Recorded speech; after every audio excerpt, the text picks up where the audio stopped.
हे संविधान माननीय डॉक्टर बाबासाहेब आंबेडकर यांना नमन करून मी खूप खूप धन्यवाद देतो त्यांचे, की त्यांनी प्रत्येक व्यक्तीला आपल्या मतदानातून एक मूलभूत अधिकार दिला आहे, आपल्या हक्काचं मतदान. आणि त्याचं मतदानाची ताकद जी आहे ती खूप अवाढव्य आहे, ती कोणी समजून घेऊ शकत नाही. त्यासाठी त्यांना खूप खूप धन्यवाद. मी आतापर्यंत तुम्हाला भारताचं संविधान, आपले मूलभूत अधिकार आणि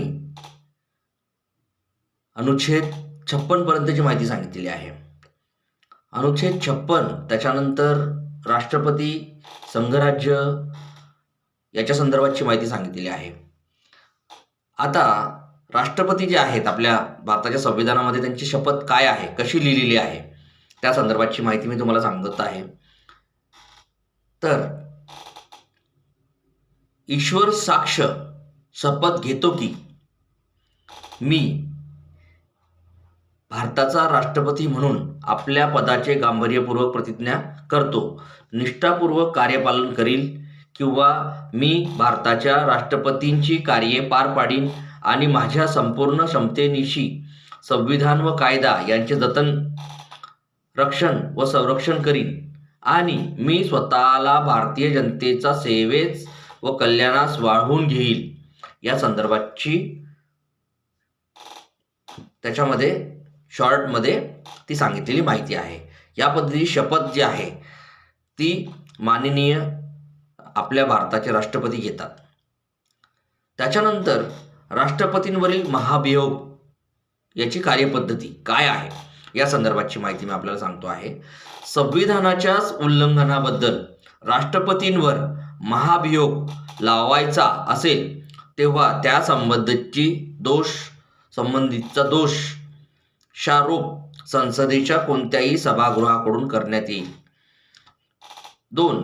क मध्ये दोषारोप करण्याचा प्रस्ताव एखाद्या ठरावात अंतर्भूत करून तो ठराव मांडण्याचा आपला उद्देश असल्याबद्दल त्या सभागृहातील एकूण सदस्यांच्या संख्येच्या किमान 1/4 सदस्यांनी स्वाक्षरित केलेल्या निदान 14 दिवसांची लेखी नोटीस दिली गेल्यानंतर तो मांडल्या गेल्याखेरीज आणि असा ठराव त्या सभागृहाच्या एकूण सदस्य संख्येच्या किमान 2/3 सदस्यांच्या बहुमताने पारित करण्यात आल्याखेरीज असा कोणत्याही दोषारोप केला जाणार नाही.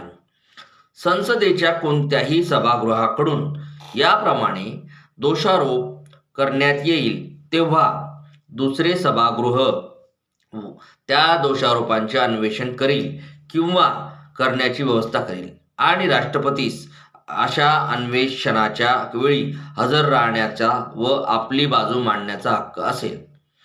जर अन्वेषणांती राष्ट्रपतींच्या विरुद्ध करण्यात आलेला दोषारोप सिद्ध झाला आहे असे घोषित करणारा ठराव ज्या सभागृहाने दोषारोपाचे अन्वेषण केले असेल किंवा करण्याची व्यवस्था केली होती त्या सभागृहाच्या एकूण सदस्यखेरीच्या किमान 2/3 सदस्यांच्या बहुमताने पारित झाला तर अशा ठरावाच्या परिणामी राष्ट्रपतीस तो ठराव याप्रमाणे पारित झाल्याच्या दिनांकास व तेव्हापासून त्यांच्या पदावरून दूर केले जाईल. जी माहिती मी आपल्याला सांगत आहे, मी ही माहिती तुम्हाला माननीय डॉक्टर बाबासाहेब आंबेडकर यांनी लिहिलेले संविधान जसेच्या तसं मी तुम्हाला वाचून सांगत आहे. याच्यामध्ये जर काही चूक होत असेल तर कृपया करून मला समजून घ्या, सांभाळून घ्या. तसं मी शक्यतोवर मी चूक करणार नाही, कारण ते खूप एकदम महत्त्वाचा विषय आहे. मी खूप